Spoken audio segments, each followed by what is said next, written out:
Hello friends, this is Lokesh Katik. स्वागत है आपका हमारे चैनल EMCIQ में। आशा करता हूँ आप सभी लोग अच्छे होंगे और अपनी पढ़ाई कंटिन्यू कर रहे होंगे।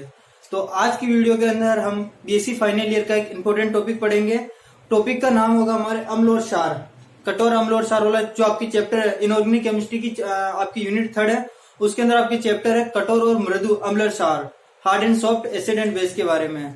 ठीक है, आज की वीडियो के अंदर जो हम पढ़ेंगे उससे आपके एग्जाम के अंदर डेट नंबर और 3 नंबर के हर बार 2 सवाल पूछे जाते हैं। तो ये वीडियो आप अच्छे से देखना, आपको समझ में आ जाएगा। तो यहाँ पर मैंने देखो कठोर अम्ल, सीमा रेखा वाले अम्ल, मृदु अम्ल, कठोर क्षार, सीमा रेखा वाले क्षार और मृदु क्षार के बारे में लिख रखा है। तो आपको क्या करना है, एज इट इज ऐसी की ऐसी टेबल आपकी कॉपी में बनाना है और इनको याद करना है। ठीक है, एक बार देखो मैं आपको बता देता हूँ कठोर अम्ल कौन कौन से हैं। कठोर अम्ल यानी हार्ड एसिड के बारे में बात कर रहे हैं। H plus, Li plus, Na plus, K plus, Rb plus, CS plus, Be plus 2, Mg plus 2, Cf plus 2, Sr plus 2, Ba plus 2, Fe plus 3, Sc plus 3, chromium plus 3, cobalt plus 3 और लुटेनियम plus 3। इस प्रकार आपके सीमा रेखा वाले हैं Fe plus 2, CO plus 2। यहाँ पर देखो, यहाँ पर 3 था, यहाँ पर 2 है। ऑक्सीडेशन इनको भी आपको ध्यान में रखना है। Cu plus 2, zinc plus 2, Pb plus 2, Sn plus 2, bismuth plus 3 है, Sb प्लस 3 है और भी बहुत सारे, लेकिन मेन जो आपके हैं ये इंपॉर्टेंट है। और मृदु अम्ल के अंदर आपके Pd plus 2, Pt plus 2, Pt plus 4 है, कॉपर प्लस है, Ag plus, Au plus, Hg plus, Br plus और I प्लस। ये आपके क्या हो गया, मृदु अम्ल यानी सॉफ्ट एसिड हो गया। इसी तरह आपको ध्यान रखना है कठोर क्षार के बारे में। कठोर क्षार आपके होते हैं NH3, RNS2, N2H4, H2O, OH minus, ROH, R2O, F minus, Cl minus और NO3 माइनस 2।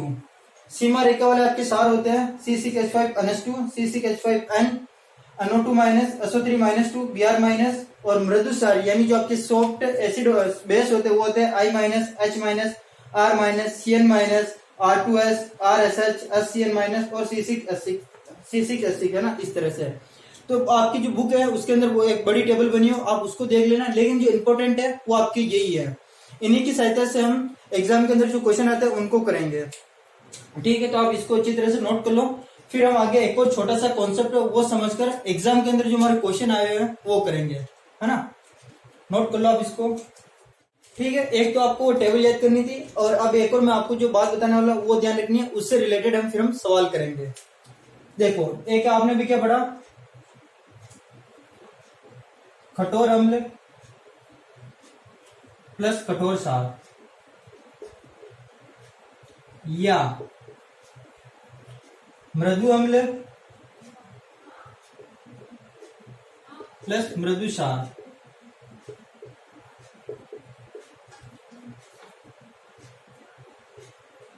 कठोर अम्ल प्लस मृदु क्षार और मृदु अम्ल कठोर क्षार। देखो, आप जब ये चैप्टर पढ़ोगे तो उसके अंदर आप पियर्सन की थ्योरी पढ़ोगे जिसके अंदर ये है।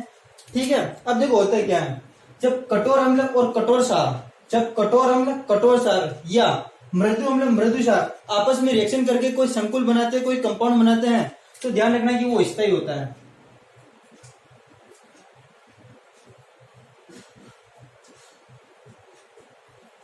क्या ध्यान रखना आपको कि जब कठोर अम्ल और कठोर क्षार या मृदु अम्ल मृदु क्षार आपस में क्रिया कर कोई भी संकुल बनाते हैं, कोई भी कंपाउंड बनाते हैं, तो वो क्या होता है, स्थायी होता है, स्टेबल होता है।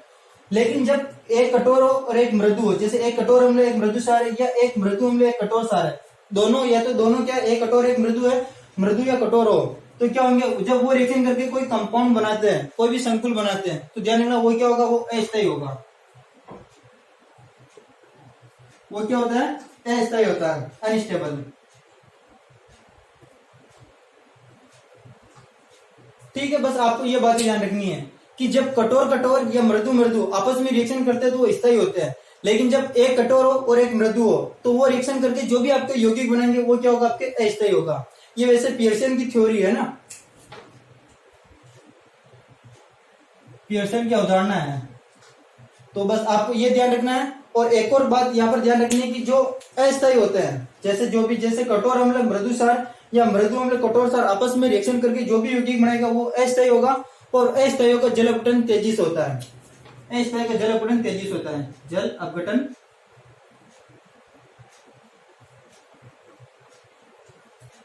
तेजी से होता है। और स्थायी का भी जल अपघटन होता है, लेकिन इनकी तुलना में कम होता है। इनका शीघ्रता से हो जाता है और इनका धीमी गति से होता है जल अपघटन। ठीक है, तो आपको दो बातें ध्यान रखनी है, एक तो टेबल ध्यान रखनी है और दूसरी ये बातें ध्यान रखनी है। इन्हीं के आधार पर अब हम एग्जाम में आए हुए वो सवाल करेंगे। ठीक है, इसको भी आप नोट कर लो। तो अब हम पहले कुछ सवाल कर लेते हैं, उसके बाद में एग्जाम के अंदर जो सवाल है वो करेंगे। देखो, आपको एग्जाम में क्वेश्चन कैसे मिलेंगे, जैसे आपको संकुल दे देंगे। ठीक है, संकुल दे देंगे और फिर आपसे पूछेंगे कि बताइए स्थायी संकुल है या अस्थायी संकुल है, स्टेबल है या अनस्टेबल है, उसके बारे में बताना है आपको। तो देखो कैसे पता लगाना है। तो जैसे आपको दे रखा है PtnH3 +2 दे रखा है, आपको बताना है कि स्थायी है अस्थायी है। तो सबसे पहले आप इसमें पता करो कि इसमें कौन सा कठोर सार है, मृदु सार है, कौन सा अम्ल है, उनके बारे में बताना है। तो जो देखो आपको पता है, जो केंद्रीय धातु परमाणु होता है वो अम्ल होता है और जो लिगेंड होता है वो सार होता है।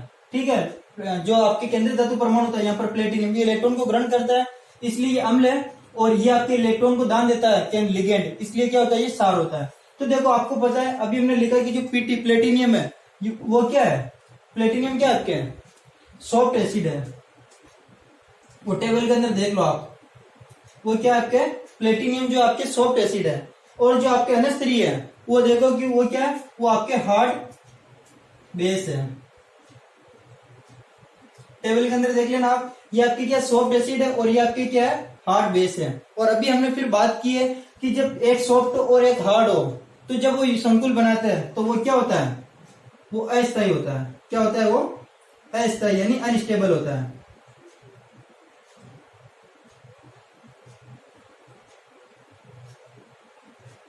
अनस्टेबल होता है।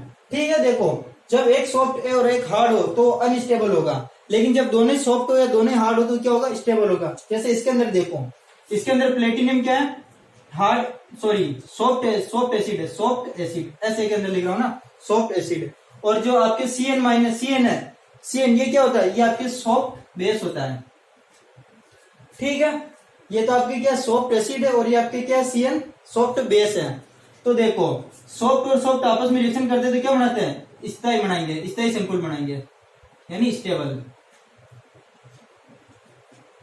तो इस तरह से आप बता सकते हो कि ये अस्थायी है और ये स्थायी है। एग्जाम के अंदर आपको डायरेक्ट ऐसे ही क्वेश्चन पूछेंगे, संकुल दे देंगे और पूछेंगे कि ये स्थायी है या अस्थायी है। ठीक है, इसके अंदर देखो जैसे तीसरे के अंदर CO I6 की पावर ये -3 है। ठीक है, इसके ऊपर जो चार्ज लगा हुआ -3 है। तो आपको पता है जो CO कोबाल्ट है वो क्या है, वो हार्ड एसिड है, हार्ड एसिड है। ठीक है, कठोर अम्ल है। और जो I है I6, अभी आपको टेबल के अंदर देखना, उसके अंदर I क्या I होता है आपके मृदु क्षार। तो आप यहां पर लिख दो सॉफ्ट बेस। ठीक है, तो देखो एक हार्ड है और एक सॉफ्ट है, तो ये क्या होगा, ये अस्थायी होगा, अस्थायी यानी अनस्टेबल होगा। ठीक है, इसके अंदर देखो, इसके अंदर आपके कोबाल्ट क्या है, हार्ड एसिड है। और आपके जो ये Fe है, जो F है यानी फ्लोरीन है, वो आपके क्या होता है, वो आपका हार्ड बेस होता है। ठीक है, यानी कठोर सार होता है। ये आपके कठोर अम्ल है और F क्या है, आपके कठोर सार है। तो दोनों हार्ड है यानी कठोर है, तो ये क्या बनाएंगे, स्थायी संकुल बनाएंगे यानी स्टेबल। ठीक है, तो इस तरह से आपको बस ध्यान रखना है, एक तो आपको टेबल ध्यान रखनी जिससे आपको पता चल सके कि कौन सा सार है, कौन सा कठोर सार है, कठोर अम्ल है, मृदु सार है, मृदु अम्ल, इनके बारे में आपको पता रखना है। और फिर आपको पियर्सन की थ्योरी ध्यान रखनी है, जिसके अंदर अगर कठोर या सॉफ्ट है तो वो क्या होंगे, वो आपके स्थायी होंगे। लेकिन एक कठोर और एक मृदु है तो वो क्या होंगे, आपके अस्थायी होंगे। ठीक है, अब नोट कर लो इनको, फिर हम आगे सवाल करते हैं। अब हम एग्जाम के अंदर आए हुए क्वेश्चन करते हैं। तो आपके 2020 के अंदर मतलब एक तो क्वेश्चन नंबर 8 आया था और एक क्वेश्चन नंबर 13 इससे रिलेटेड आया था। क्वेश्चन 8 आया था आपके कि दो कठोर सारों के नाम लिखिए, दो कठोर सार के नाम लिखिए। तो आपने इतने सारे लिखे, उसमें से दो कठोर सार लिख दो आप। जैसे आपने एक लिखा था NH3, एक आपके है जैसे आपने फ्लोरीन बताया, और जैसे RNH2। ठीक है, तो आपको केवल दो ही लिखने थे, तो NH3 F minus Cl minus या RNH2, इसी तरह आप और भी लिख सकते हो। फिर आपके क्वेश्चन आया था 13वां, जिसके अंदर दो क्वेश्चन आए थे ए और बी। ए में आपका पूछा गया था कि LiA लिथियम आयोडाइड का जल अपघटन शीघ्रता से होता है, लेकिन LiF का नहीं, लिथियम फ्लोराइड का जल अपघटन शीघ्रता से नहीं होता है। लिथियम आयोडाइड का जल अपघटन शीघ्रता से होता है, लिथियम फ्लोराइड का नहीं होता है, क्यों? तो देखो लिथियम आयोडाइड की बात करते हैं अपन। लिथियम आयोडाइड, इसके अंदर अगर हम बात करें तो जो लिथियम है आपको पता है ये कौन सा है, ये आपके क्या कठोर अम्ल है, क्या आपके कठोर अम्ल है। और जो आपके आई है आयोडाइड, वो क्या आपका दुर्बल अम्ल है, सॉरी दुर्बल क्षार है, दुर्बल या दुर्बल ही मृदु क्षार।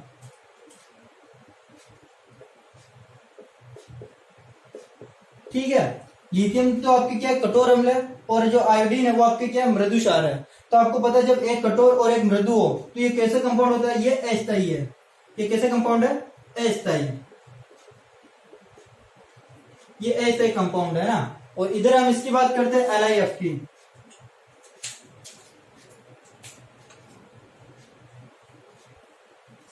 LiF की बात करते हैं तो आपको पता है लिथियम क्या है, आपके कठोर अम्ल है, क्या है, कठोर अम्ल। और जो आपको फ्लोरीन है वो भी आपको पता है कि फ्लोरीन क्या है, फ्लोरीन आपके कठोर क्षार है।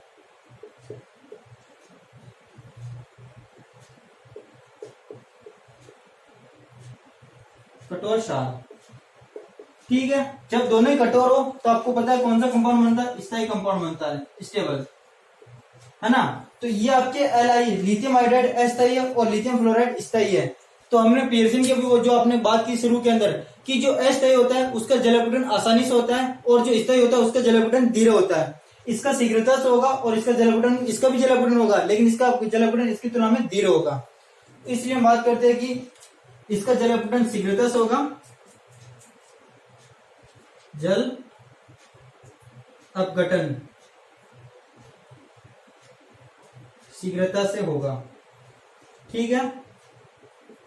इसका जल अपघटन क्या होगा, शीघ्रता से होगा, क्योंकि ये अस्थायी है, अस्थायी आसानी से जल में घुल जाएगा, और ये स्थायी है तो इसके बंधों को तोड़ने में ज्यादा एनर्जी लगेगी। जैसे देखो इसका जल अपघटन कैसे होगा, ये आपके लिथियम आयोडाइड है, इसका जल अपघटन होगा तो आपके क्या बनेगा, lithium hydroxide plus lithium iodide plus आपके बनेगा 2HI, या आप सिंपल लिख दो HI बनेगा, ठीक है। लिथियम हाइड्रोक्साइड और हाइड्रोजन आयोडाइड बनेगा। इसके अंदर बात करते हैं अपन तो इसके अंदर होगा लिथियम फ्लोराइड प्लस H2O, ये आपस में रिएक्शन करके क्या बनाएंगे, lithium hydroxide plus hydrogen fluoride बनाएंगे, ठीक है, हाइड्रोजन फ्लोराइड बनाएंगे। तो इनके जल अपघटन से इसमें तो हाइड्रोजन आयोडाइड मिलेगा और इसके अंदर हाइड्रोजन फ्लोराइड बनेगा। तो इस तरह से इनका जल अपघटन होता है। बस आपको ये ध्यान रखना है कि ये अस्थायी होता है और ये स्थायी होता है, ठीक है। फिर आपके है बी नंबर में आपके कि CF4 की तुलना में CF3I कम स्थायी है, क्यों? मतलब ये ज्यादा स्थायी है और ये कम स्थायी है, क्यों बताना है ना, इनका रीजन बताना है। तो देखो CF4 को अपन ऐसे लिख सकते हैं क्या, CF3F लिख सकते हैं, और इसको ये तो लिखा ही आपके CF3 और I। तो यहां पर देखो आपके यहां पर भी CF3 है, यहां पर भी CF3 है, दोनों सेम है, ठीक है। यहां पर आपके कौन सा जुड़ रहा है, फ्लोरीन जुड़ रहा है, और आपको पता है फ्लोरीन क्या है, कठोर क्षार है, क्या है, कठोर क्षार है। और यहां पर आपके क्या जुड़ रहा है, आयोडीन जुड़ रहा है, आयोडीन आपकी क्या है, दुर्बल क्षार है। टेबल याद कर लेना ना, वो इंपॉर्टेंट है। तो देखो है तो दोनों सेम ही कंपाउंड CF3, लेकिन एक CF3 में कठोर क्षार जुड़ रहा है, क्या जुड़ रहा है, कठोर क्षार जुड़ रहा है, और एक CF3 के अंदर दुर्बल क्षार जुड़ रहा है। तो जब कठोर क्षार जुड़ेगा तो उसकी क्या वो स्थायी भी ज्यादा होगा, और जब दुर्बल क्षार जुड़ेगा तो वो स्थायी कम होगा। बस यही रीजन है कि इसके अंदर कठोर क्षार जुड़ रहा है इसलिए ज्यादा स्थायी है, इसके अंदर दुर्बल क्षार जुड़ रहा है इसलिए ये कम स्थायी है। तो इस तरह से ये आपके 2020 के अंदर 3 क्वेश्चन आए थे, ये 1.5 नंबर का था और ये 3 नंबर का था। अब हम आगे और एग्जाम के अंदर आए जो क्वेश्चन वो करते हैं। अब हम 2019 के अंदर 18 नंबर का क्वेश्चन आया था यूनिट 3 में कि HGO तो HCl में विलय है परंतु HGS नहीं, क्यों? मतलब हमको ये बताना है इसके अंदर कि जो ये HGO है ये तो HCl के अंदर विलय है, लेकिन जो HGS है वो HCl के अंदर विलय नहीं है, इसका रीजन बताना है। तो देखो क्या आपके ये है आपके HGO और ये आपके HCl, ये इसमें दे रखा है कि ये विलय है, तो विलय क्यों, उसका रीजन देखो। आपको पता है जो Hg है वो क्या है, सॉफ्ट एसिड है। Hg जो क्या आपके सॉफ्ट एसिड है, और जो ये ऑक्सीजन है ये आपके होता है हार्ड बेस होता है। क्या होता है, हार्ड बेस होता है। यानी ये तो आपकी क्या है, मृदु अम्ल है, और ये आपकी क्या है, कठोर क्षार है। HCl के अंदर बात करते हो तो H क्या होता है, H आपको पता है ये क्या होता है, हार्ड एसिड होता है, यानी कठोर अम्ल होता है। और जो क्लोरीन होता है वो क्या होता है, मृदु क्षार होता है, यानी सॉफ्ट बेस होता है। ठीक है, सॉफ्ट बेस होता है। तो इसके अंदर क्या करता है, कठोर कठोर और मृदु मृदु एक दूसरे के साथ में जुड़ जाते हैं। देखो सॉफ्ट एसिड और सॉफ्ट बेस ये एक साथ में जुड़ जाते हैं, और हार्ड बेस और सॉफ्ट एसिड ये साथ में जुड़ जाते हैं। इसका आप 2 मोल ले लो। तो देखो सॉफ्ट एसिड और सॉफ्ट बेस जुड़ेंगे तो क्या बनाएंगे, Hg और Cl जुड़ेंगे तो ये क्या बनाएंगे, HgCl2 बनाएंगे। ठीक है, ये Hg और Cl जुड़ेंगे तो HgCl2, और हार्ड बेस हार्ड एसिड जुड़ेगा तो देखो H और O, H क्या बनाते हैं, H2O बनाते हैं, तो ये आपके बन जाएंगे H2O। ठीक है, इस प्रकार HgO तो HCl के अंदर विलय है, लेकिन HgS HCl के अंदर विलय नहीं है, वो बताते हैं अब। ये HgS और ये आपके HCl है। ठीक, इसके अंदर विलय नहीं जो बताते हैं। तो ये तो आपको पता है, H क्या है, हार्ड एसिड है, और Cl क्या है, सॉफ्ट बेस है। ठीक है, दुर्बल क्षार और कठोर अम्ल। इसके अंदर हम वापिस बात करते हैं तो Hg क्या है, आपकी क्या है, सॉफ्ट एसिड है, और S क्या है आपके, जो ध्यान रखना है, जो ये सल्फर होता है ये भी क्या होता है, आपके सॉफ्ट बेस होता है, दुर्बल क्षार होता है। ये सल्फर क्या होता है, दुर्बल क्षार होता है, और जो ऑक्सीजन होता है वो क्या होता है, हार्ड क्षार, मतलब एक तरह से हम बोलते हैं कठोर क्षार होता है। ये मृदु क्षार और ये कठोर क्षार होता है। ठीक है, तो अब इसके अंदर देखो एक दूसरे का प्रतिस्थापन करने के लिए क्या होना चाहिए कि देखो सॉफ्ट के साथ में और हार्ड के साथ में हो जाता है। अगर आप इसमें देखते हो तो इसके अंदर तो देखो दोनों ही सॉफ्ट है, और इसके अंदर एक सॉफ्ट एक हार्ड है, तो इसके अंदर क्या होता है, प्रतिस्थापन नहीं हो सकता है, क्योंकि जो ये S होता है यहाँ पर सल्फर, वो क्लोरीन का प्रतिस्थापन नहीं कर सकता है, क्योंकि ये दोनों क्या है, दोनों ही सेम है। ये भी सॉफ्ट बेस है और ये भी सॉफ्ट बेस है। तो यहाँ पर क्या होता है कि जो सल्फर होता है वो क्लोरीन का प्रतिस्थापन नहीं कर सकता, और जो क्लोरीन का प्रतिस्थापन नहीं कर सकता है तो फिर विलय कैसे होगा, है ना। तो मेन रीजन क्या है कि दोनों सॉफ्ट है, तो सॉफ्ट सॉफ्ट एक दूसरे को क्या नहीं कर सकते, प्रतिस्थापित नहीं कर सकते हैं।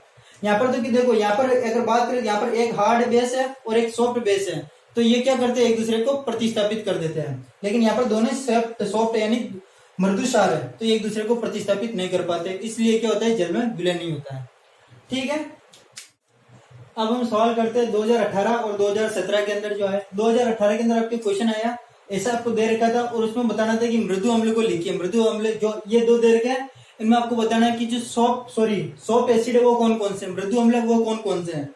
तो देखो इसके अंदर मृदु अम्ल कौन सा है और इसके अंदर कौन सा है, तो इसके लिए आपको सिंपल सा है कि आपको टेबल याद होनी चाहिए। तो इसके अंदर आपकी जो मृदु अम्ल है वो है I+, क्या है I+, और इसके अंदर जो है मृदु अम्ल है वो है Kd+2। ये तो देखो वैसे पता चला Be+2 Mg+2 कैल्शियम+2 S ग्रुप के एलिमेंट है, और ये संकरण धातु का है, तो ये आपके क्या है, मृदु अम्ल है। और 2017 के अंदर आपके आया था कि ऐसे आपको दे रखा था और आपको पूछा कि कठोर और मृदु अम्ल छाटिए, मतलब इसमें से कठोर अम्ल कौन सा है और मृदु अम्ल कौन सा है। तो इसके अंदर से सबसे पहले हम लिखते हैं कठोर अम्ल। हार्ड एसिड कौन कौन से है, तो देखो कठोर कौन कौन से है, तो सबसे पहले तो देखो लिथियम प्लस और Ti+4, ये तो आपके क्या है, ये आपके कठोर अम्ल है, और बाकी बचे जो आपके मृदु अम्ल है। कॉपर प्लस Ag+ और Pd+2, ये आपके क्या है, मृदु अम्ल है। तो इनको करने के लिए बस आपको टेबल आनी चाहिए, तो टेबल में भी जो मैंने आपको टेबल बताई वो याद कर लेना। बाकी बुक के अंदर तो बहुत ज्यादा बने हुए हैं, लेकिन जो मैंने लिखा है वो इंपॉर्टेंट है, उसमें से आपके बैठ जाएंगे सारे क्वेश्चन। ठीक, अब हम 2016 का क्वेश्चन करते हैं, जिसके अंदर आपके 10वां नंबर का जो क्वेश्चन था वो आया था कि 2 कठोर और सीमा रेखा वाले क्षार के नाम लिखे, मतलब 2 कठोर क्षार और 2 सीमा रेखा वाले क्षार के बारे में आपको लिखना था, मतलब उनके एग्जाम्पल लिखने थे। तो जो कठोर क्षार कौन कौन से हैं, ये तो हमने पहले भी लिखे हैं, RNH2 NH3 N2H4, इस तरह से फ्लोरीन क्लोरीन आ सकता है। और सीमा रेखा वाले क्षार सीमा रेखा वाले क्षार, वो कौन कौन से सीमा रेखा वाले? C6H5NH2 या C6H5N या Br माइनस या SO3-2 इत्यादि। केवल आपको दो लिखना है, तो ये दो शुरू के दो लिख देना। और एग्जाम के अंदर भी हर बार दो ही एग्जाम्पल पूछे जा रहे हैं, इसलिए उस जो टेबल बने थे उसमें से कम दो के तो नाम याद कर ही लेना, है ना। फिर आपके आया था 11वें नंबर का क्वेश्चन है। इसमें आपसे पूछा था कि इसमें से कौन सा स्थायी है, तो ये वाला तो हम पहले ही कर चुके हैं, शुरू में जो एग्जाम्पल किया था उसमें सीख लिया है। तो ये तो आपको पता है ये स्थायी है, ये स्थायी है, और ये क्या है? अस्थायी है। शुरू वाले एग्जाम्पल में किया था ना हमने इसको, क्योंकि यहाँ पर क्या होता है, जो कोबाल्ट होता है वो क्या होता है, वो भी हार्ड होता है, और फ्लोरीन वो भी हार्ड होता है। हार्ड क्यों बनाते हैं? स्थायी संकुल बनाते हैं। और यहाँ पर ये कोबाल्ट क्या है, ये हार्ड है, और आयोडीन क्या है, यहाँ पर सॉफ्ट बेस होता है, इसलिए क्या होता है, ये अस्थायी होता है। ठीक है। फिर ये आपके नेक्स्ट आता है कि प्रकृति में जो सिल्वर है वो Ag2S के रूप में पाया जाता है, ना कि Ag2O के रूप में। समझाओ क्यों? मतलब इसके बारे में बताना था कि प्रकृति में सिल्वर किस रूप में पाया जाता है, तो आपको लिखना है प्रकृति में सिल्वर सल्फाइड के रूप में पाया जाता है, Ag2S के रूप में पाया जाता है। अब क्यों पाया जाता है उसका रीजन देखो ये आपके पास में Ag2S है, ठीक है। इसके अंदर अगर हम बात करें तो Ag क्या है आपको पता है, ये आपके पास में क्या है, सॉफ्ट, मतलब इसको हिंदी में लिख देता हूं, इसके पास में क्या है, ये मृदु अम्ल है। क्या है आपके? मृदु अम्ल। और जो सल्फर है वो भी हमने बात की थी, वो क्या होता है, मृदु क्षार होता है, मृदु क्षार होता है। ठीक है। दोनों मृदु दोनों ही सॉफ्ट है। जब दोनों सॉफ्ट होते हैं तो ये क्या होता है, स्थायी होता है। क्या होता है, ये स्थायी होता है। ठीक है, स्थायी होता है, इसलिए Ag2S के रूप में पाया जाता है। Ag2O के रूप में अगर हम बात करें तो देखो Ag2O, तो Ag2 की बात करें तो देखो ये तो आपकी क्या है, ये आपके मृदु अम्ल है। लेकिन ध्यान रखना जो ऑक्सीजन होता है वो क्या होता है आपके, प्रबल क्षार होता है। क्या होता है, ये कठोर क्षार, कठोर क्षार। Ag तो क्या होता है, मृदु अम्ल होता है, और वो क्या होता है, कठोर क्षार होता है। एक मृदु और एक कठोर है, तो ये क्या हो जाएंगे आपके, अस्थायी हो जाएगा। क्या हो जाएगा, अस्थायी हो जाएगा। इसलिए जो आपके जो सिल्वर है वो सल्फाइड के रूप में पाया जाता है, क्योंकि सल्फाइड के रूप में क्या होता है, स्थायी होता है। ऑक्साइड के रूप में क्या होता है, ये अस्थायी होता है। ठीक है। तो ये आपके 2020 से लेकर 2016 तक के क्वेश्चन थे जो एग्जाम के अंदर आए हुए हैं। आपको पता चल गया होगा कि कैसे क्वेश्चन आते हैं। आपको क्या ध्यान रखना है इसके अंदर एक तो आपको टेबल ध्यान रखनी है, वो कठोर अम्ल, मृदु अम्ल और सीमा रेखा वाले अम्ल। कठोर क्षार, सीमा रेखा वाले क्षार और मृदु क्षार, इनके बारे में ध्यान रखना है। और एक आपको पियर्सन की थ्योरी ध्यान रखनी है कि अगर देखो हार्ड आए, मतलब हार्ड एसिड आए और हार्ड बेस आए, या सॉफ्ट एसिड आए या सॉफ्ट बेस आए, तो स्थायी बनेंगे, स्थायी संकुल मिलेगा। क्या मिलेगा, स्थायी संकुल मिलेगा। और अगर आपके सॉफ्ट एसिड और हार्ड बेस आए या हार्ड एसिड सॉफ्ट बेस आए, तो क्या बनेगा, आपके अस्थायी संकुल बनेगा। बस ये बातें आपको ध्यान रखनी है। एक तो टेबल ध्यान रखनी है और ये दो बातें ध्यान रखनी है। और जो अस्थायी होगा उसका जलापटन क्या होगा, जलापटन तेजी से होगा, तेजी से होगा। तो बस आपको ये दो बातें ध्यान रखनी है, आप एग्जाम में आने वाले सारे क्वेश्चन को आसानी से कर लोगे। ठीक है, थैंक यू।